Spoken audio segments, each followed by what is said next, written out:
अयोध्या जी में एक महात्मा थे, बड़े सिद्ध पुरुष थे, श्री राम रगड़े बाबा। 100 साल की उम्र तक तो उन्होंने उम्र बताई लोगों को, और 100 साल के बाद फिर वो 100 नहीं गिनते थे।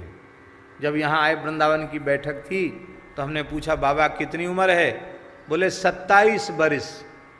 100 हटा दिया उन्होंने, 127 साल की उम्र थी उनकी, बोले 27 बरिस। बड़े अच्छे महात्मा थे बाबा श्री राम रगड़े दास जी महाराज। तो जब उनकी शरीर में बल था तो उन्होंने जो साधन किया, तो प्रहलाद घाट है अयोध्या जी में, प्रहलाद घाट पर बट का पेड़ है, अभी भी है। वो जैसे बंदर चढ़ जाता है ऐसे बट के पेड़ पर चढ़ जाते थे, वहीं रहते थे, वहीं अपने सालग्राम जी रखते थे, वहीं भजन करते थे। तो सरयू स्नान के लिए उतरते थे, स्नान वगैरह के लिए उतरते थे, बाकी फिर बट पे ही चढ़ जाते थे। वहाँ कौन जाएगा उनको चरण छूने प्रणाम करने। ठंडी गर्मी बरसात बहुत लंबे समय तक रहे, और बड़े बड़े विचित्र नाटक करते थे श्री राम रगड़े बाबा। खूब बढ़िया संत सेवा भी करते थे।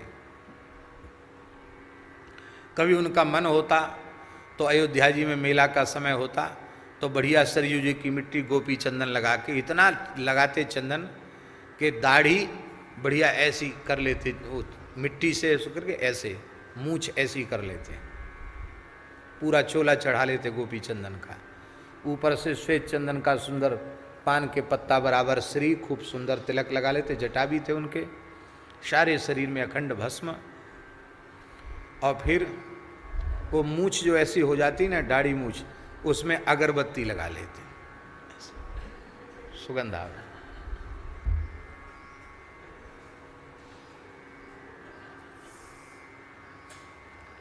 राम रगड़ा सबसे तगड़ा, खड़े हो जाते। और आड़बंद में भी खोंस लेते अगरबत्तियां, और बढ़िया अगरबत्ती धूप धुआं हो रहा है, खड़े हैं। सीताराम सीताराम सीताराम सीताराम सीताराम सीताराम श्री सीताराम श्री सीताराम। अब परिक्रमा चल रही है अयोध्या जी की, वो प्रहलाद घाट के सामने से निकलती परिक्रमा। जिसके गले में देखा कि कंठी नहीं है, एक जोर से हाथ पकड़ा, इतनी जोर से हाथ पकड़ते लगता हाथ ही टूट जाएगा। जोर से हाथ पकड़ा, और हाथ पकड़ के कान में जोर से कहे श्री सीताराम, और तुरंत एक तुलसी का हीरा गले में चल बच्चा, नेवरा डोल रहा था बस। अब उनको कोई स्वार्थ नहीं था, लेकिन अयोध्या जी में आया है, परिक्रमा दे रहा है, गले में तुलसी नहीं है, कान में नाम नहीं, श्री सीताराम जोर से कान में बोल के तुरंत हीरा गले में डाल देते, जा। बड़े से बड़े पहलवान की हिम्मत नहीं जो उनसे छूट जाए, और ऐसा शरीर था, दिव्य महापुरुष थे, हमने खूब दर्शन किया। तो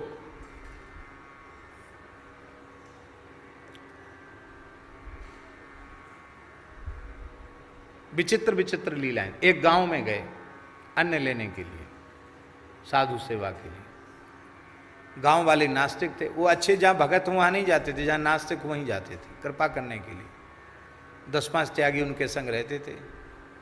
बोले लाओ लाओ, अयोध्या में वहाँ सेवा होती है, अन्न लाओ। सब लोग किसानों से कहा अन्न लाओ। वो सब ऐसे ही थे, उठपटांग लोग थे। बोले यहाँ अन्न वन्न नहीं मिलेगा, तमाम मांग तुम्हारे जैसे तमाम मांगता आते हैं, अन्न नहीं मिलेगा। तो पेड़ पे चढ़ने का अभ्यास तक, बहुत पुराना पीपल था, फट से उस पर चढ़ गए।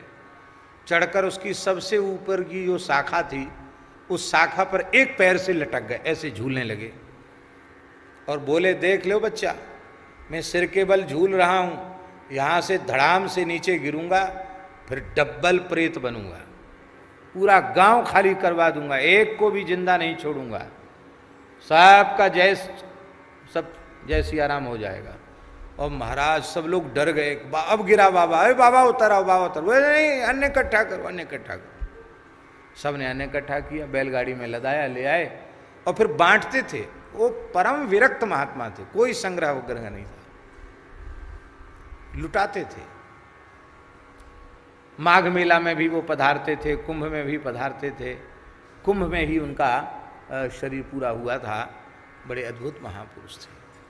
अयोध्या जी में क्या, भारतवर्ष में सभी उनका आदर करते थे। श्री राम रगड़े दास जी महाराज। श्री राम रगड़े बाबा लगभग 130 वर्ष की आयु में भगवत धाम वो पधारे। तो एक बात आ गई, कामना शून्य होकर राम राम करने की। एक मोटा भगत आ गया। मोटा भगत जानते हो, शरीर से मोटा न हो, रुपए पैसे से मोटा। उसकी कामनाएं कुछ पूरी हो गई वहाँ, तो बाबा के पास आकर के बोला कि बाबा आपकी अनुमति हो तो ये पूरा स्थान हम बढ़िया सुंदर, अभी तो साधु लोग आते थे, बाबा हम अपनी कुटिया बना लो। बोले हाँ बना लो। तो साधु ने अपने ढंग का झोपड़ा उपड़ा डाली, ऐसा था प्रहलाद घाट, एकदम पकड़ सा स्थान।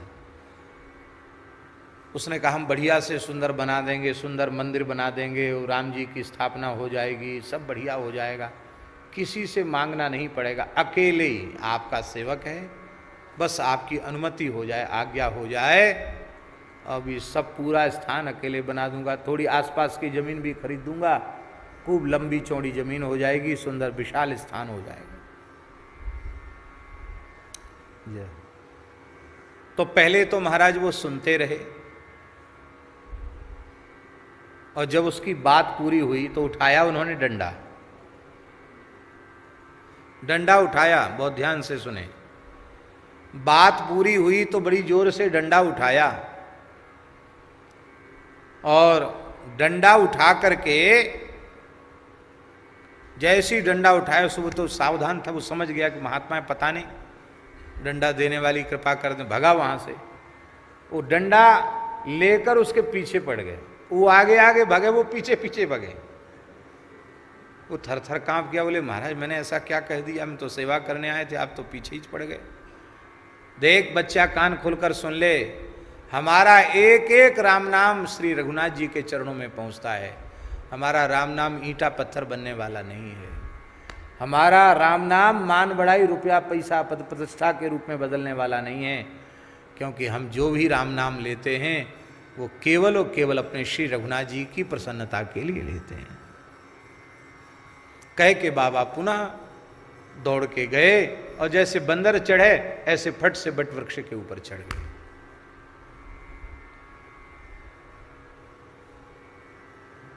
भैया कामना शून्य होकर भजन करना। भजन करने वाले के भीतर कई बार कामनाएं भी पैदा होती हैं, पर रो रो कर भगवान से प्रार्थना करने की, हे प्रभु, जैसे किसी छोटे बालक के हाथ में लड्डू लग जाए, लड्डू हाथ में पड़ जाए और उस लड्डू में जहर पड़ा हुआ है, और उसकी माँ को पता चल जाए कि ये जहरीला लड्डू बालक के हाथ में आ गया, तो क्या माँ उस बालक के हाथ में वो लड्डू रहने देगी? उसके मुंह में लगाने के पहले ही बलपूर्वक उसका लड्डू छीन लेगी, उसका हाथ धो देगी, अपने आंचल से पोंछ देगी।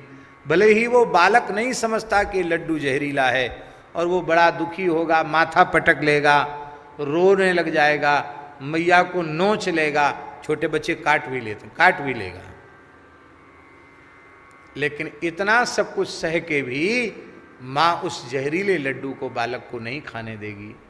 ऐसे ही हे नाथ, आपकी रसरूपा प्रेम लक्षणा भक्ति के अतिरिक्त, आपके प्रेम अनुराग के अतिरिक्त संसार के जितने भोग हैं, लौकिक पारलौकिक जितने भोग हैं, पदार्थ हैं, वो सब जहर के लड्डू के जैसे हैं।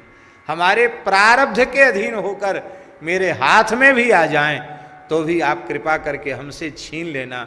भले हम रोवें, नारद जी बड़े रोए गाए कि हमारा ब्याह क्यों नहीं होने दिया, भले ही रो गाए, लेकिन भगवान ने ब्याह नहीं होने दिया नारद जी का, उसमें भलाई नहीं थी, नहीं ब्याह होने दिया। तो इस प्रकार से प्रभु आप हमारा हित कीजिए। जेहि विधि होए नाथ हित मोरा, करहु सुवेग दास में तोरा। हैं, ये प्रार्थना